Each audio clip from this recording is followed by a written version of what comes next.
Good morning students, how are you? कैसे हो आप लोग? उम्मीद करता हूँ आप लोग अच्छे होंगे, घर पे होंगे, आप लोग स्वस्थ होंगे। सो आज का जो हमारा टॉपिक है बेटा, reduction reaction of carboxylic acid. Reduction reaction of carboxylic acid.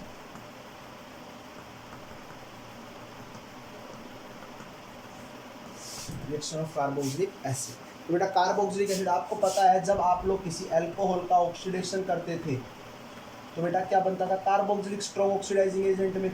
आज अगर मैं कार्बोक्सिलिक एसिड का रिडक्शन करूं तो क्या बन जाएगा बेटा? बताओ, अल्कोहल बन जाएगा। दूसरा, अगर आप लोगों के पास कहीं पर भी कोई भी एक एराइल हाइड्रोकार्बन था, चाहे उसके पास कितनी लंबी चेन हो, बोलो, ये पढ़ के आए थे। अगर मैंने उसमें स्ट्रॉन्ग ऑक्सीडाइजिंग एजेंट डाल दिया तो वो तुरंत सब कुछ खत्म करके उसको किस में कन्वर्ट कर देता था? बेंजोइक एसिड के अंदर। तो आज अगर मैं इसका रिडक्शन करूंगा तो हमारे पास क्या बन जाएंगे? तो दो चीज़ें बचेगी कि सर आप जब भी कार्बोक्सिलिक एसिड का ऑक्सीडेशन जैसे रिडक्शन करोगे, कार्बोक्सिलिक एसिड का आप क्या करोगे? रिडक्शन करोगे।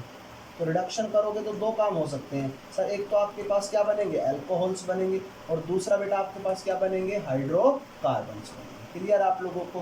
तो अगर मेरे पास कोई भी एक कार्बोक्सिलिक एसिड है, उसकी रिएक्शन मैं HI के साथ करता हूँ in presence of red phosphorus, तो बेटा जितने कार्बन का कार्बोक्सिलिक एसिड है उतने ही कार्बन का आप लोगों का, जितने कार्बन का है उतने ही कार्बन का क्या बन जाएगा बेटा? आप लोगों का हाइड्रोकार्बन। फॉर एग्जाम्पल, जैसे मैं एक रिएक्शन देता हूँ CH3CH2COOH, इसकी रिएक्शन मैं HI के साथ करता हूँ in presence of red phosphorus, तो प्रोडक्ट क्या बन जाएगा? 3 कार्बन का। तो 3 कार्बन का आपको पता है क्या बनेगा? प्रोपेन।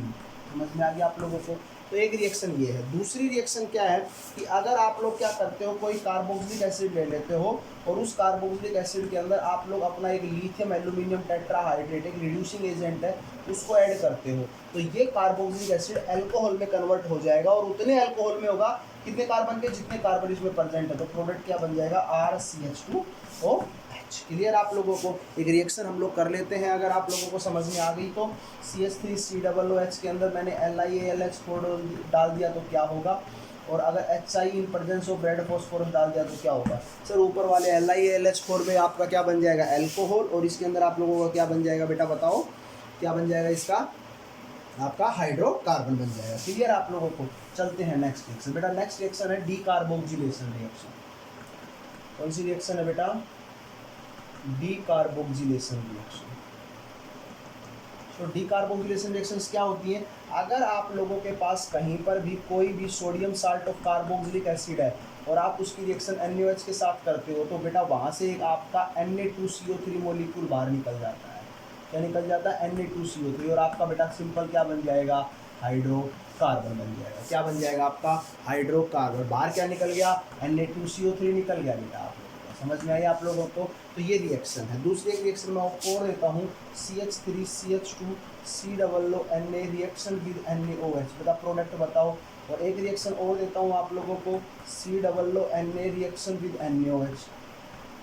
प्रोडक्ट क्या बन जाएगा बेटा? Na2CO3 बाहर निकल जाएगा, यहाँ से भी Na2CO3 बाहर निकल जाएगा, तो ये क्या बन जाएगा सर? CH3CH3, और ये क्या बन जाएगा? सिंपल आपकी बेंजीन रिंग बन जाएगी। क्लियर आप लोगों को? तो ये आपकी कौन सी रिएक्शन थी बेटा? डीकार्बोक्सिलेशन रिएक्शन थी। एक लास्ट रिएक्शन बेटा आप लोगों ने पढ़ी है, और वो रिएक्शन है हुन्स-डीकर रिएक्शन। कौन सी रिएक्शन है बेटा?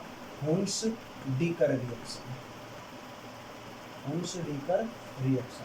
तो हुन्स-डीकर रिएक्शन क्या होती है? अगर आप लोगों के पास कहीं पर भी silver salt of carboxylic acid है, आप उसकी रिएक्शन Br2 के साथ कराते हैं प्रेजेंस ऑफ CCl4, तो आपका क्या करेगा बेटा? एक तो CO2 गैस बाहर निकल जाएगी, एक इसमें से Br सिल्वर लेके चला जाएगा, और एक Br जो बचा वो R के साथ चला जाएगा। तो क्या बना? RBr plus CO2 gas plus आपका AgBr। This is our Hunsdiecker reaction. So complete the reaction. Reaction को कंप्लीट कर दीजिए। COOAg react with Br2। बताओ बेटा इन प्रेजेंस ऑफ CCl4, तो क्या बन जाएगा बेटा आपका? Bromo benzene reaction with CO2 plus AgBr। This is our final product. ये आप लोगों का प्रोडक्ट बन जाएगा। क्लियर आप लोगों को? तो ये रिएक्शन थी बेटा आप लोगों के पास हुन्स-डीकर रिएक्शन। नेक्स्ट है बेटा आप लोगों के पास हैलोजिनेशन रिएक्शन। कौन सी रिएक्शन है बेटा? Halogenation reaction. हैलोजिनेशन रिएक्शन क्या है कि अगर आप लोगों के पास कोई भी कार्बोक्सिलिक एसिड है और उस कार्बोक्सिलिक एसिड की रिएक्शन आप Cl2 in presence of red phosphorus करते हो, ठीक है बेटा, रेड फॉस्फोरस करते हो तो उसका जो क्लोरीन है या कोई हेलोजन है वो अल्फा पोजीशन पर जाकर जुड़ जाता है। और अल्फा पोजीशन कौन सी पोजीशन होती है, कार्बोनाइल कार्बन से नेक्स्ट कार्बन हमारी अल्फा पोजीशन होती है। तो हमारा प्रोडक्ट क्या बन जाएगा बेटा, CH3CHCl और इस रिएक्शन को बेटा हम लोग कौन सी रिएक्शन बोलते हैं, HBZ reaction, Hell Volhard Zelinsky reaction. Clear आप लोगों को। तो what is HBZ reaction sir, HBZ reaction वो रिएक्शन होती है जहां पर आपके हेलोजन अल्फा पोजीशंस पर आकर जुड़ते हैं in presence of red phosphorus. Clear आप लोगों को। चलते हैं आगे की तरफ। बेटा अभी आप लोगों के सामने एक रिएक्शन लिख रहा हूं मैं, और रिएक्शन ये है CH3CH2COOH। अगर मैं इसके अंदर क्या डाल दूं बेटा, रेड फॉस्फोरस डाल देता हूं in presence of HI, not HI में तो रिडक्शन हो जाएगा, आप X2 डाल दो तो आपका यहाँ पर प्रोडक्ट बनेगा ए में अगर मैं क्या डाल देता हूँ, KOH डाल देता हूँ, एक्वस KOH, तो प्रोडक्ट बनेगा B। अगर मैं ए में क्या डाल देता हूँ, KCN डाल देता हूँ तो प्रोडक्ट बनेगा C।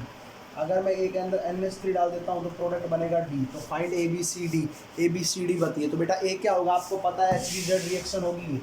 कौन सी रिएक्शन होगी, HBZ। तो प्रोडक्ट क्या बन जाएगा, CH3CHClCOOH। अब Cl है, एक्वस KOH में डालेंगे तो यहाँ पर B क्या बन जाएगा बेटा बताओ, CH3CHOH। इसमें क्या बन जाएगा, CH3CHCnCOOH। और इसमें क्या बन जाएगा बेटा आपका, CH3CHNH2 प्लस COOH। ये क्लियर है। तो ये आप लोगों के पास क्या बन जाएंगे बेटा, आप लोगों के प्रोडक्ट बन जाएंगे। तो ये रिएक्शंस आप लोगों को ध्यान रखनी है। लास्ट रिएक्शन बचती है बेटा, आपको पता है जो बेंजोइक एसिड होता है वो एक मेटा डायरेक्टिंग है।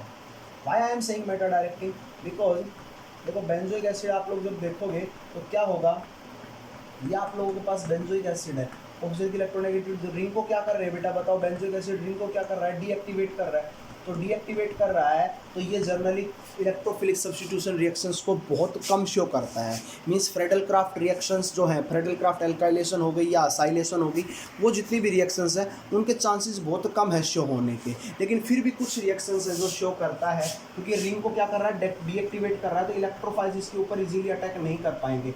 इलेक्ट्रोफाइल इजीली अटैक नहीं कर पाएंगे तो कौन सी रिएक्शंस होंगी, वो फ्रेडल क्राफ्ट रिएक्शंस होंगी। अब नहीं करता इलेक्ट्रोफिलिक, लेकिन तीन रिएक्शंस हैं जो कर देता है ये शो इन कंडीशंस के अंदर। अगर मैं इसके अंदर बेटा Br2 डाल दूं, अगर मैं इसके अंदर concentrated HNO3 in presence of concentrated H2SO4 डाल दूं, और अगर मैं इसके अंदर बेटा आप लोगों का क्या ऐड कर दूं, ओनली कंसनट्रेटेड H2SO4, तो प्रोडक्ट क्या बनेंगे। तो बेटा आपको पता है ये कहाँ पर अटैक करेगा, मेटा डायरेक्टिंग है, तो सर Br यहाँ पर अटैक कर जाएगा। ये कहाँ पर अटैक करेगा बेटा, COOH आपका NO2 यहाँ पर अटैक कर जाएगा। और इस केस में आपका SO3H कहाँ पर अटैक कर जाएगा, मेटा पोजीशन पर। क्योंकि आपको पता है कि सर जब इसके रेजोनेंस करेंगे तो ऑर्थो पैरा और ऑर्थो पोजीशन पर पॉजिटिव चार्ज आएगा। सो इलेक्ट्रोफाइल्स इजीली कहाँ पर अटैक करेंगे, आपके मेटा पोजीशन के ऊपर अटैक करेंगे। क्लियर आप लोगों को।